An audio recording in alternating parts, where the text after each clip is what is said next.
Welcome to City Vision University's podcast, providing book summaries of books on rescue missions, city missions, and the Salvation Army. And we've got a truly fascinating historical document to unpack for you today.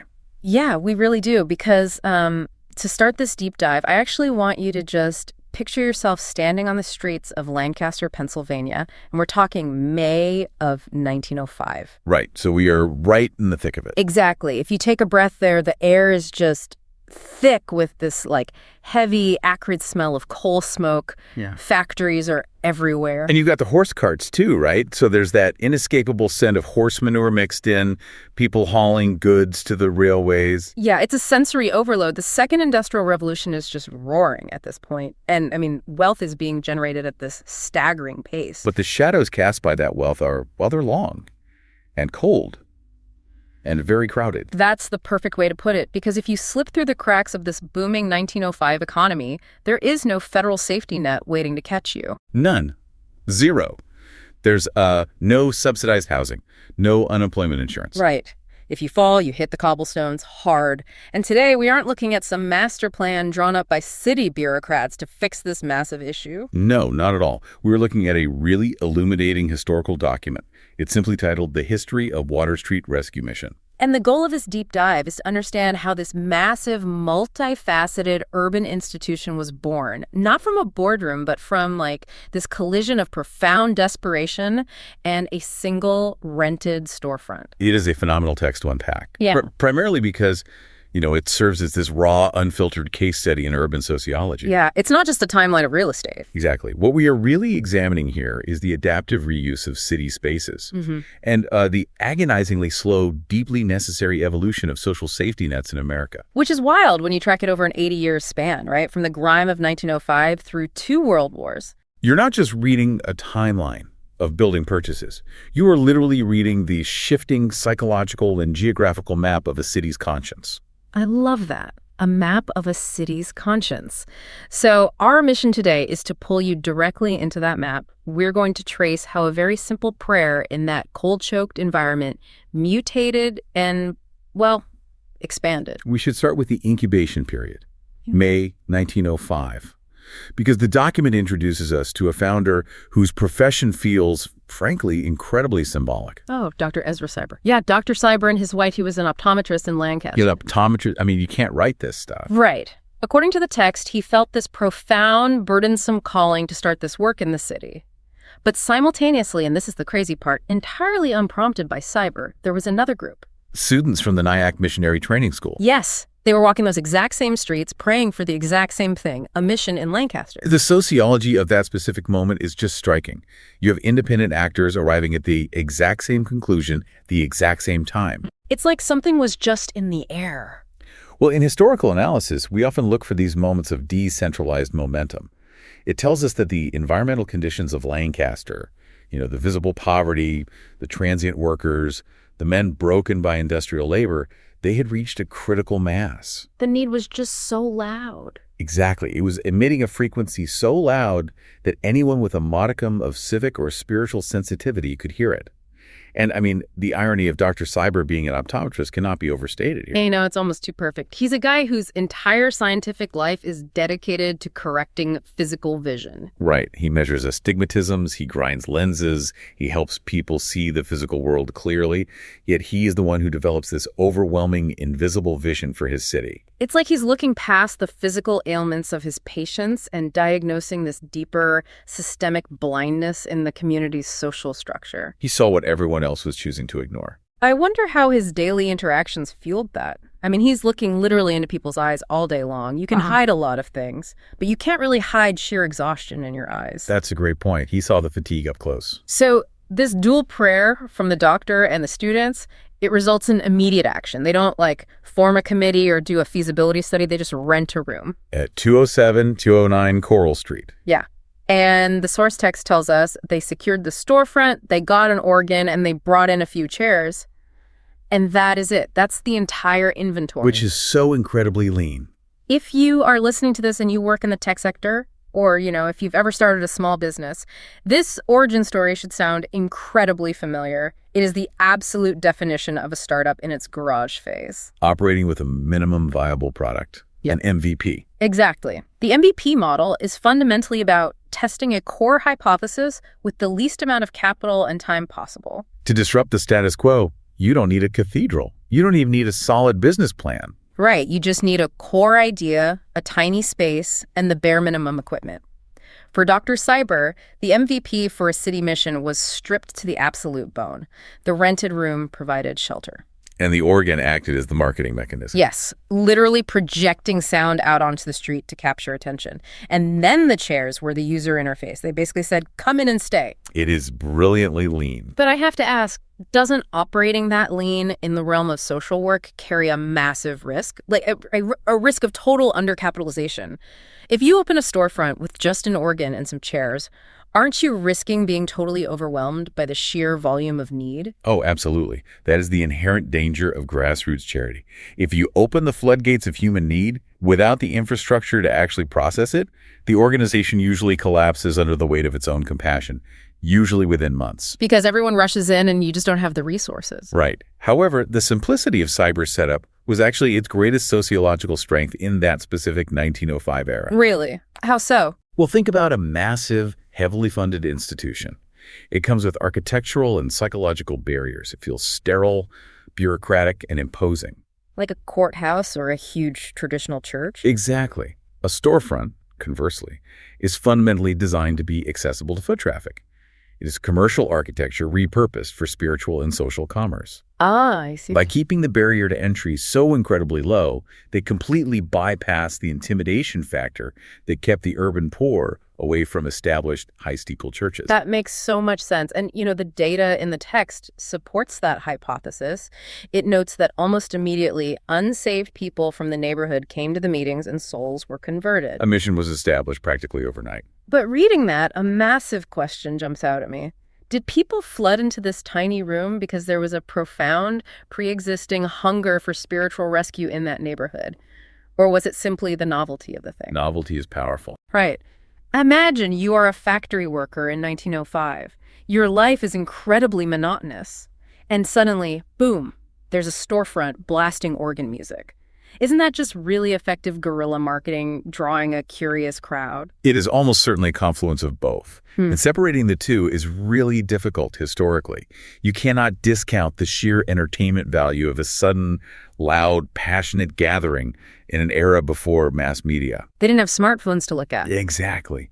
However, novelty is a highly perishable commodity.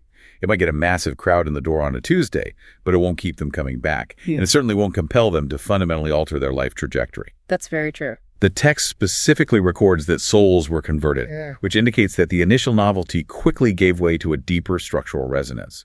That MVP you mentioned actually met a profound unmet need in the city. Which makes the transition to their very first documented success story so critical. We actually get a micro-level view of who walked through those doors. It introduces us to this incredible story of Mrs. Sarah Coons. The first convert of the mission. Yeah. But the detail that absolutely fascinated me is her address. She occupied the dwelling part of the exact same building that housed the mission. She was literally the upstairs neighbor. The logistics of that are just fascinating when you consider how social movements gain initial traction. I mean, think about the modern equivalent. It would be like opening a revolutionary, highly experimental physical therapy clinic in a strip mall. And your very first miraculous success story is the guy who runs the bakery next door. Exactly. I look at Sarah Coons and I have to wonder, is proximity the ultimate secret weapon of early charity work? You don't need to spend a dime on community outreach when your target demographic can literally feel the vibrations of the organ through their floorboards. Proximity is indeed a massive catalyst. But we need to look beyond just the logistical convenience of foot traffic here. In marginalized communities, trust is the most expensive currency you can find. Oh, absolutely. Hard to earn, instantly lost. Precisely. If a large, imposing institution builds a fortress on the affluent side of town and tells the poor to come get help, that journey requires a massive leap of faith and the swallowing of immense pride. Because you're stepping onto their turf. Right. But if the help is physically embedded in your own building, if you see the founders walking the same dirty steps you walk, dealing with the same plumbing, smelling the same street, the intervention becomes emotionally accessible. It's grounded in reality. Proximity breeds familiarity, and familiarity dismantles defensive cynicism. She saw them as neighbors first, before she saw them as missionaries. That is a brilliant distinction. Neighbors first. Now, Sarah Coons came to her conversion after only 3 weeks of hearing the mission's ministry. And the change in her life was so stark that she actually became a vocal advocate. Her actual testimony was recorded, wasn't it? Yeah, it was printed in an early issue of their publication, the Water Street Messenger. We should pause right there on the existence of that publication. Launching the Water Street Messenger alongside a tiny storefront operation reveals an astonishing level of strategic foresight. They were thinking way ahead. Establishing a printed journal means they weren't relying on transient word of mouth. They were actively controlling their narratives, documenting their sociological experiments, and building an institutional memory right from the start. They recognized that private victories need public platforms to generate systemic momentum. Exactly. And the victory they documented with Sarah Coons is profound. Let me actually read her published quote because it really stopped me cold. She said, "Glory to God, I am glad I am saved. I praise God for the day he sent one of his dear children to my home and opened a mission." And here comes the really powerful part. Yeah. She goes on to say, "I can tell no one how I felt, how often I tried to do good and failed, but praise God, when Christ came into my heart, he made me happy." That phrase, right in the center of her testimony, how often I tried to do good and failed, is arguably one of the most poignant, devastatingly honest articulations of the human condition you will ever find in early 20th century primary sources. It really is. It just strips away all the theological jargon and leaves you with this raw, bleeding reality. Tried to do good and failed. What she's articulating there is the psychology of moral exhaustion. She's describing the universal crushing fatigue of trying to fix one's life in total isolation. Because it's exhausting. Before the mission opened downstairs, she was likely trapped in a cycle that many people today still find themselves in. A cycle of rigorous self-improvement that inevitably collapses under the weight of unaddressed trauma or environmental stress. And then that collapse breeds shame. Yes, and that shame virtually guarantees the next failure. Rescue missions operate directly inside that gap of exhaustion. They offer an external source of structural and spiritual scaffolding when an individual's internal willpower has completely bankrupted itself. It's the stark realization that you cannot pull yourself up by your own bootstraps if you don't even own boots. She was trying to muscle her way to goodness, and her willpower just literally ran out. Publishing that specific quote in the Messenger was a masterstroke. Right. Imagine you are a resident of Lancaster reading that paper. You're tired, maybe you're drinking too much, your family is falling apart, and you feel entirely alone in your failure. And then you read about Sarah Coons. Suddenly, your private shame is validated as a shared human experience. And more importantly, a tangible solution is being advertised just down the street. It scales empathy. It weaponizes her private relief to combat the city's public despair. But, as effective as that was, relying on your upstairs neighbors and immediate foot traffic is not a sustainable model for long-term institutional growth. You eventually run out of neighbors. Exactly. Which forces the leadership into a rapid, highly unstable phase of evolution. They realized that to scale their impact, they had to leave the comfort of Coral Street and move to where the crowds naturally congregated, which throws us into a period of dizzying real estate agility. Ice cream garden era. Yes. The text introduces us to a Greek immigrant named William P. Jackson. He had recently converted, and he steps into the narrative in a big way. Jackson invites Dr. Cyber into his business, the Jackson Ice Cream Garden, at 116 North Queen Street, and offers the facility for the mission's use. Envision the cultural and architectural mosaic of that single transaction for a moment. This is early 20th century America. You have a native-born American optometrist partnering with a newly arrived Greek immigrant business owner. It's a total clash of worlds. And they are collaborating to repurpose a space designed purely for secular leisure and sugar consumption into a space for intense spiritual confrontation. It is the earliest iteration of the modern pop-up shop model. Think about how modern brands take over unconventional spaces to meet consumers where they are already comfortable. It lowers all the defenses. Exactly. An ice cream garden is inherently a place of joy, of community gathering, of relaxed defenses. By holding services there, they didn't just change their address, they completely altered the psychological dynamic of the interaction. They bypassed the intimidating architecture of a church entirely. And it was massively successful. The text notes that on the very first Sunday night, the ice cream garden was filled to absolute capacity. Which demonstrates that the barrier to entry wasn't necessarily the message itself. It was the environment in which the message was usually delivered. When you bring the intervention into a space of leisure, people lean in. But they didn't isolate themselves within the garden walls either. This location served as a launch pad for a critical tactical shift, the introduction of open-air meetings. Moving from a rented room or a private business out into the highly visible, incredibly vulnerable public square is a massive risk. Let's really think about what that means in the early 1900s. You are exposing your message to the weather, to hecklers, to the chaotic noise of horse-drawn traffic, and just to the sheer apathy of the passing crowd. Why subject the mission to that level of friction? Yeah, why do it? Because open-air meetings were the 1905 equivalent of mass broadcasting.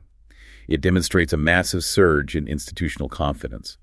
They are no longer waiting for the wounded to find the hospital. They're setting up triage units right in the middle of the intersection. That is such a vivid image. But that level of aggressive outreach requires constant movement, doesn't it? Which leads to the nomadic phase of their history. Nomadic is definitely the perfect word for it. The text outlines a timeline that would give any modern real estate agent a panic attack. In the span of a few short years, the mission moved from Coral Street to the Ice Cream Garden on North Queen Street, then to a place called the Zom Building on the corner of Penn Square, and then they packed up again and moved to Arisman Hall at 2212 East Orange Street. They were effectively a migratory entity, just bouncing from street corner to rented hall across the entire city grid. And this is where I have to really challenge the narrative of unmitigated success here. If you are listening to this and you sit on the board of a nonprofit today, you know that stability is everything. Oh, absolutely.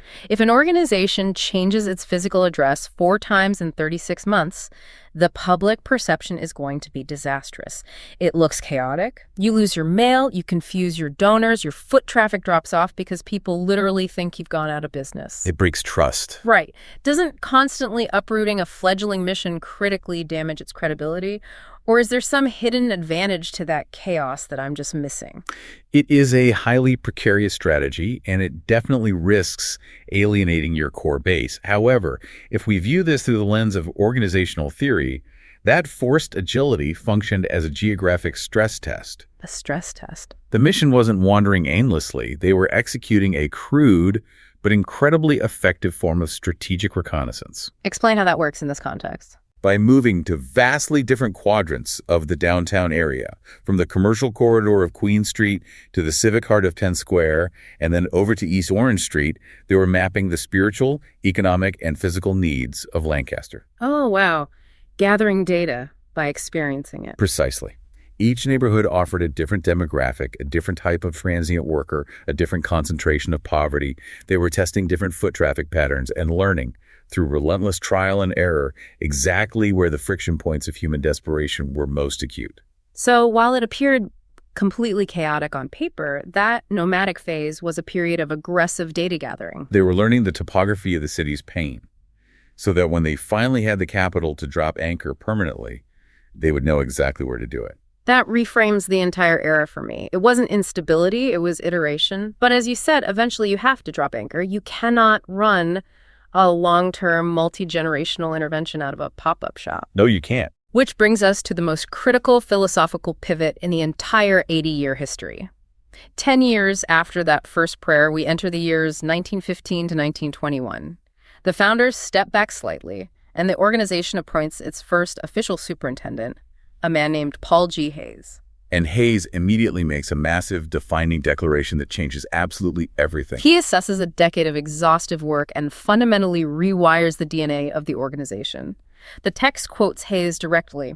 He proclaims, "The present situation in Lancaster demands the establishment of a rescue mission. The Water Street mission, with a record of 10 years of successful work as a gospel mission, is the logical nucleus around which a rescue mission should be developed in this city."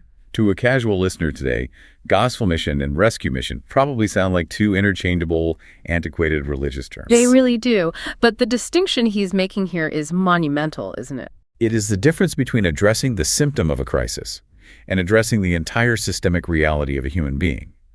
A gospel mission, which is what they had operated as for 10 years, was primarily focused on spiritual triage. Preaching, saving souls. Exactly. It was about securing conversions and addressing eternal destinies. It is highly effective at changing a person's mindset, but it operates mostly in the ethereal realm.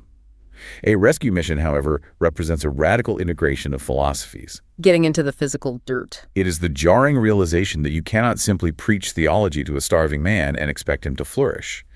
Hayes is declaring that spiritual care is the nucleus, yes, but it must be surrounded by the heavy, expensive physical infrastructure of rescue. Emergency housing, soup kitchens, clothing dispensaries, and job training. He is marrying the spiritual to the deeply, unavoidably physical. And that philosophical shift immediately mandated a physical one. If you are going to be a rescue mission, you need serious permanent space. In 1917, they finally took the leap and purchased a building at 1820 Water Street.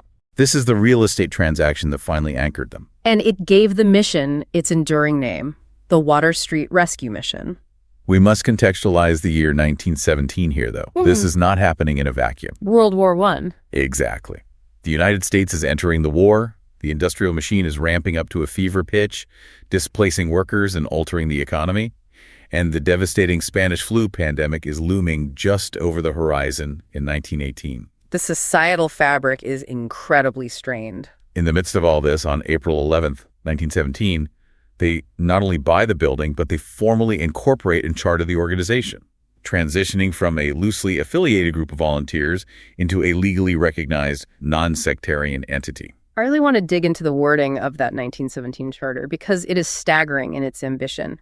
The charter states their purpose is to maintain a non-sectarian organization for the advancement of the kingdom of God. And here's the phrase that just jumped out at me: to do missionary relief and rescue work of all kinds in the city and county of Lancaster. Work of all kinds. All kinds. If a nonprofit consultant looked at that charter today, they would literally laugh them out of the room. It is the ultimate mandate for mission creep. Wait, let me rephrase that. It goes beyond mission creep. It's a blueprint for institutional suicide. Any expert today will tell you that if an organization promises to fix everything, hunger, homelessness, addiction, domestic disputes, spiritual poverty, it will inevitably collapse under the sheer crushing weight of its own ambition. You have to pick a lane. Exactly. How did they justify legally mandating themselves to do work of all kinds? Well, you are evaluating a 1917 document using a 2026 framework of specialized social services. Okay, fair point. Today, we have a highly specialized, segmented marketplace of care. We have separate clinics for substance abuse, separate agencies for housing insecurity, and state-funded food stamp programs. In 1917, that ecosystem simply did not exist. There was no backup. The vacuum of care was near absolute. The mission's mandate had to be terrifyingly broad because they were not stepping into a crowded marketplace. They were often the sole safety net between a citizen and starvation. They couldn't afford the luxury of specialization. If a man walked in who was starving, addicted, and freezing, they couldn't refer him to 3 different agencies. They had to be all 3 agencies at once. The Amdrent wasn't born of corporate hubris. It was born of unrelenting environmental desperation. That context changes everything. They were the entire ecosystem. And to fulfill a mandate that broad, they quickly realized that even the Water Street property, which gave them their name, wasn't going to be enough. Just 4 years later. Yeah. In 1921, the need for even larger quarters became absolutely critical. They purchased another property at 216 West King Street, and this is where the history becomes richly, wonderfully poetic. The text casually notes that before they could use it, they had to do extensive repairs and alterations. Because of what the building used to be. Right, because the building was formerly a hotel, a saloon, and a livery stable. The architectural symbolism of that purchase is arguably the most compelling aspect of their early history. Think about the sensory and psychological weight of those specific spaces. We are in 1921, right at the dawn of Prohibition. A saloon in that era was traditionally a place where working men went to numb their reality. Often resulting in squandering the family's wages. Exactly, and Yeah. fueling addiction. And a livery stable, that's a place of manure, heavy labor, and beasts of burden. And a cheap transient hotel is often a site of profound, suffocating human isolation. These are spaces inherently associated with vice, transience, and grime. And the mission buys them specifically to invert their purpose. It is the ultimate manifestation of adaptive reuse, but elevated to a theological principle. They did not tear the building down to erase its sordid history. Which would have been the easier thing to do. Probably. Instead, they retained the shell, gutted the interior, scrubbed the floors, and repurposed the very walls that once housed isolation into a vibrant center for community healing. It is an architectural sermon. An architectural sermon, I love that. By physically redeeming a space widely considered a blight on the city, they were communicating a powerful psychological message to the people walking through the doors. They were saying, if this filthy livery stable and this broken-down saloon can be cleaned out and transformed into a sanctuary, then your life, no matter how broken or discarded, can also be remade. The architecture proves the theology. Exactly. It is a stunning visual metaphor. But if you are legally bound to provide relief of all kinds, even a repurposed saloon will eventually burst at the seams. To truly scale their intervention, the mission's footprint had to evolve from these smaller, disparate properties into something truly monumental. Which catapults us into a period of massive industrial-scale expansion. Navigating through some of the most tumultuous decades in American history. The document covers the 1940s through the late 1970s with remarkable brevity, but the subtext of those decades is vital. The text notes that throughout these decades, the mission experienced gradual and steady growth. We see a changing of the guard. Right. The visionary founders step back, and leadership passes to a new generation. Figures like Rev and Mrs. H.L. Daugherty, Garrett J. Yeager, Frank P. Lawrence, and Robert Rampey. We really need to pause on that transition, because the handoff from a charismatic, visionary founder to the second and third generation of bureaucratic leadership is the graveyard of countless organizations. So many places just lose their spark. Many movements fracture or lose their identity entirely when the original founder departs. The fact that Water Street maintained steady growth through the 40s, 50s, and 60s is remarkable. Keep in mind, this span includes the aftermath of the Great Depression, the entirety of World War II, the post-war economic boom, and the radical cultural shifts of the 1960s. To survive that, the broad mandate they codified back in 1917 had to become deeply institutionalized. The mission proved it was larger than any single personality. They grew deep, unshakable roots. But a massive root system requires a massive pod. By 1953, the defining real estate acquisition of the mission's history takes place. They purchase a massive complex at 210-230 South Prince Street. And this wasn't just another old hotel. No, the document refers to it as the old cotton mill complex. Acquiring an industrial cotton mill fundamentally alters the physical and logistical capabilities of a social service agency. I look at this purchase, and the phrase that keeps echoing in my mind is an architectural factory reset. Think about what a mid-century cotton mill is designed to do. It is a machine built for grueling, repetitive, deafening industrial labor. It is designed to extract maximum physical productivity from human bodies, turning raw material into a commercial product as fast as possible. The environment is harsh, unyielding, and entirely focused on output. And the mission buys it and hits the reset button on the building's soul. They take a factory of exhaustion and physically gut it to create a sanctuary of rest. The historical irony is incredibly rich here. In the 19th and early 20th centuries, textile mills were often sites of immense human suffering, child labor, and exploitation. Grinding people down. Right. By purchasing the mill in 1953, as urban industries began to shift and hollow out, the mission is symbolically reclaiming the landscape of industrial exploitation and dedicating it to human dignity. But I want to explore the logistics of this, because if you look at the history of urban renewal, we see this pattern constantly. Rescue missions, arts collectives, and shelters almost always end up in old industrial spaces. Very true. Why are warehouses and cotton mills the perfect skeletons for massive charity operations? Is it purely economics just because they are empty and cheap? Or is there something about the physical architecture of a factory that works perfectly for social care? Economics play a major role, certainly. Post-WWII, as manufacturing modernized or moved away, these massive brick monoliths became vacant eyesores. Yeah. But structurally, they are a logistical godsend for a comprehensive rescue mission. Really? How so? Consider the anatomy of a cotton mill. It features vast, unpartitioned floor plans. It has massive windows for natural light. It features incredibly high ceilings for ventilation. Oh, to clear the air out. And most importantly, it has heavy, load-bearing floors, originally engineered to support the immense weight and vibration of industrial looms. So they are virtually indestructible. Highly resilient. Now, translate those architectural features into the requirements of social services. Those wide-open floors are infinitely flexible. You can build out massive dormitories that require excellent air circulation to prevent disease spread. Which is huge when you have hundreds of guys sleeping in one room. Exactly. You can install commercial-grade kitchens and sprawling cafeterias on the ground floor to process hundreds of meals an hour. The load-bearing capacity means you can store literal tons of donated canned goods, heavy furniture, and clothing bales without any structural compromise. They are essentially blank canvases. Yes, canvases that allow an organization to design a highly controlled, safe, and efficient flow of human traffic. The very architecture that made it a ruthless factory makes it a highly efficient machine for compassion. And the document corroborates this, noting that over the years, the continued conversion of these facilities made the complex an ideal modern facility for rescue mission work. They molded the mill to fit their exact vision. And with that massive footprint finally secured, the leadership was freed from the constant scramble for space.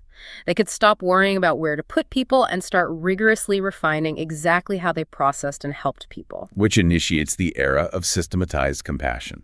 Under the leadership of Executive Director Richard J. McMillan, we see the maturation of the vision first articulated in 1915.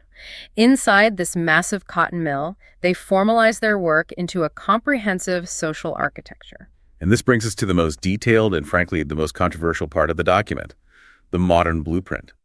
They divide their operations into 3 distinct, highly structured pillars of ministry. Let's walk through these because they function less like a charity and more like a highly engineered sociological funnel. A funnel is a great analogy. The first pillar is labeled Emergency Shelter and Meals for Men, Women, and Children. The statistics provided in the text are staggering. They process 300 to 400 nutritious meals every single day. That's a massive undertaking. Right. And they provide clean clothes, showers, and a freshly made bed for over 200 people nightly. The stated philosophical goal of this first pillar is paramount to understanding their model. The document explicitly states, the mission seeks to demonstrate Christ's love. By providing these services, we hope to gain an open heart and mind for the gospel through the client's initial interview and attendance at chapel services. Pillar 1 is the triage unit. It is pure, largely unconditional crisis intervention. It acknowledges that if a person is freezing, starving, and terrified, their cognitive bandwidth is entirely consumed by survival. You cannot process emotional trauma or spiritual concepts when your body is dying. Exactly. This pillar addresses the screaming, immediate needs of the physical body so the person can simply catch their breath. It is the operationalization of Maslow's hierarchy of needs. You secure the base physiological requirements, food, shelter, warmth, before attempting self-actualization or spiritual renewal. However, the blueprint introduces a massive structural tension when we move to Pillar 2. Pillar 1 is the emergency room, open to anyone, but Pillar 2 is the residential program. And this is where things get strict. Very strict. This is designated for men and women who decide to stay longer than the standard 3-day transient classification. And the moment you cross that 72-hour threshold, the rules of engagement change entirely. This is the critical transition from unconditional emergency relief to highly structured conditional rehabilitation. The text is remarkably blunt about this. It states, certain expectations are made of them. If you want to stay in the residential program, you are required to attend 3 chapel services a week. You must participate in assigned work tasks. You are required to undergo individual counseling. And you have to complete specially prepared Bible study sheets. Some residents are even formally employed by the mission. The stated objective is to counsel each resident to better himself and become economically self-sufficient. This framework represents a brilliant but heavily debated approach to long-term charity. It forces the individual to transition from a state of passive reception, simply consuming a meal and occupying a bed, into a state of active, mandatory participation in their own recovery process. I have to push back hard on this on behalf of modern social work ethics. I look at the transition from Pillar 1 to Pillar 2, and it kind of feels like a bait and switch. A bait and switch. Yeah. The emergency shelter markets unconditional love. But after 3 days, that love suddenly comes with a heavy invoice of behavioral and religious compliance. Chores, mandatory counseling, required chapel attendance, and Bible worksheets. It is a steep curve. Where's the line between providing a necessary safety net and exerting coercive control over a vulnerable person? Doesn't requiring religious study in exchange for a warm bed blur the line of spiritual manipulation? That tension is the perpetual tightrope walk of the rescue mission model, and it remains one of the most fiercely debated topics in social work and public policy today. I see why. The mission's perspective, deeply rooted in their theology and their 80 years of observation, is that permanent generational change requires a radical interruption of past behaviors. They view the initial 3-day limit on the emergency shelter as a vital grace period, a breather. Just to get them stabilized. Right. But to stay longer means entering into a covenant with the institution. A covenant. That implies a two-way street. Precisely. The requirements, the assigned tasks, the mandatory counseling, the chapel attendance are not viewed by the mission as punitive compliance or extortion. They are viewed as the vital, weight-bearing scaffolding required to rebuild a fractured human identity. That's a fascinating way to look at it. Consider the psychology of chronic homelessness or severe addiction. It strips away a person's agency and instills a deep sense of worthlessness. Okay. By assigning a daily task, the mission is actively returning agency and responsibility to the individual. Giving them purpose again. By requiring counseling, they are forcing the resident to confront the agonizing root causes of their crisis, rather than allowing them to endlessly medicate the symptoms. The goal, as the text states, is economic self-sufficiency. They're utilizing strict structure to deliberately break the cycle of institutional dependency. Okay, that is a really compelling defense. It is a philosophy of tough love, designed to prevent the massive cotton mill from simply becoming an enabler of endless, comfortable transients. They don't want to warehouse people. They want to graduate them out of the system. And that ambition to graduate people brings us to the final, most proactive part of their blueprint. Pillar 3, youth ministry. This is the phase of generational prevention. It is the realization that treating adults in crisis is a perpetual game of catch-up. Exactly. They aren't just dealing with the casualties of the city, they are looking at the children growing up in the shadows of those same streets. Building fences at the top of the cliff instead of just running ambulances at the bottom. Spot on. The text details a youth ministry aimed specifically at inner-city children from ages 4 to 16. They operate a gymnasium open nightly during the school months, staffed with personal workers and counselors. They run a summer day camp and, incredibly, a 3-week resident camp away from the city. The language used to describe these children in the document is highly revealing. They refer to them as future citizens and state that the programs are designed to offer a realistic, responsible, and fulfilling lifestyle while instilling eternal values and truths. It perfectly completes the sociological funnel. Pillar 1 is designed to catch the people who are currently falling. Pillar 2 is engineered to rebuild the people who have already hit the ground. And Pillar 3 is building that massive fence at the top of the cliff so the next generation doesn't fall over the edge in the first place. When you step back and look at the sheer scope of this operation, all housed inside that repurposed cotton mill, it is breathtaking.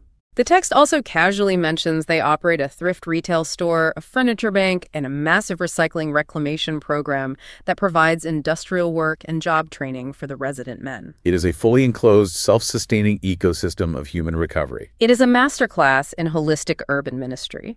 Over decades of trial and error, they mapped every phase of human vulnerability in their city, from early childhood to adult destitution, and designed a specific architectural and programmatic response to each vulnerability. Which brings us to the culmination of our deep dive today. This highly structured, beautifully complex approach was not born in a vacuum. It was forged in the fires of 84 years of trial, error, grace, and incredible grit. The document concludes by offering a retrospective, a synthesis of what all this history actually means, and a vision for where it goes next. This final section, outlining 3 important facts, serves as the ultimate thesis statement of the entire 84-year historical text. It distills millions of hours of labor into 3 core principles. Based on the 84-year timeline from 1905, this section was likely written in the late 1980s. It breaks down their legacy into past, present, and future. Fact 1 addresses the past. It marvels at the growth since that first day in the small storefront. Noting that the mission now encompasses care for men, women, and children. But the phrase that really stands out is their description of the mission itself as a trophy of God's grace. They note that thousands have entered, countless have left with changed lives, and fractured families have been reunited. The institutional vocabulary there is vital to understanding their internal culture. By labeling the massive institution a trophy of God's grace, they are deliberately removing the credit from the human architects. From Dr. Cyber, Hayes, or McMillan? Right. They attribute the survival and the efficacy of the institution entirely to divine intervention. It is a statement of profound, baked-in institutional humility, which is often the only way an organization of that size avoids collapsing into ego-driven bureaucracy. And Fact 2 outlines their present aims.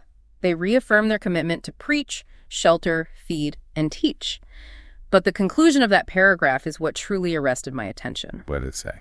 They state that they endeavor to build people up spiritually and physically so that they might, and I'm quoting directly here, find a place in society, becoming assets to the community and church instead of outcasts and a total loss. That single sentence serves as the crucial bridge between their deeply held theology and their practical sociology.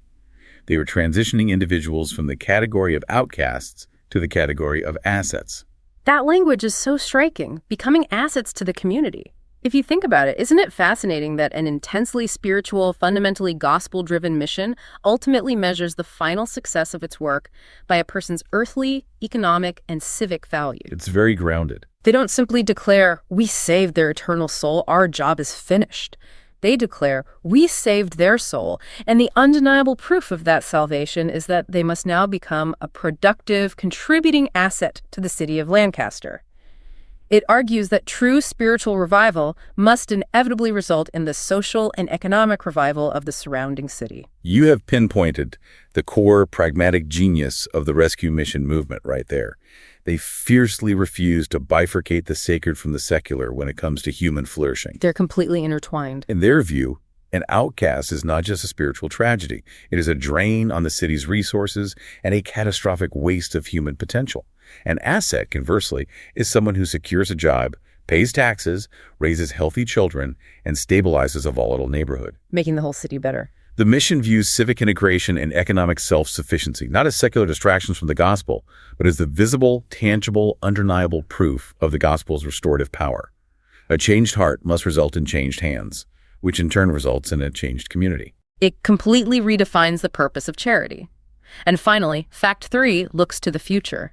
It states their ongoing ambition is to reach even more people, specifically working in tandem with local churches to reach those who are outside the church walls. Taking the mission to the streets. They want to enable those sunken into the deepest despair of sin and poverty to be lifted up and given new hope.